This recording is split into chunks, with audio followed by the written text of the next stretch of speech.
আপনি হাবিল হন, কাবিল হতে যায় না। কারণ কাবিলের আমল নামায় নবী সাল্লাল্লাহু আলাইহি ওয়াসাল্লাম বলেছেন কিয়ামত পর্যন্ত যত মানুষ খুন হবে, হাদিসটা শুনেন, কিয়ামত পর্যন্ত যত মানুষ খুন হবে সমস্ত খুনের একটা পাপের অংশ কাবিলের আমল নামায় যুক্ত করা হবে। কারণ কি? কারণ পৃথিবীর ইতিহাসে সেই প্রথম খুনের সিলসিলা চালু করেছিল, সে তার ভাই হাবিলকে হত্যা করেছে। হাবিল কাবিলের এই সুন্নত এখন নাই, আছে? মুসলিমদের মধ্যে দেখবেন বহু কাবিল ঘুরে বেড়াচ্ছে, আছে না?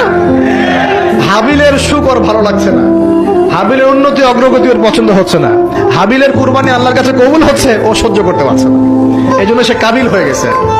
এরকম কাবিলের সংখ্যার অভাব নাই তো পৃথিবীতে। আর বারবার বলছি যে ভিতরের শত্রু চেনা খুব ডিফিকাল্ট, বাইরেগুলো চেনা যায়। আমরা দোয়া করি আল্লাহ রাব্বুল আলামিন ভিতর এবং বাইরের সব ধরনের শত্রুতা থেকে ইসলামকে হেফাজত করুন, আমিন।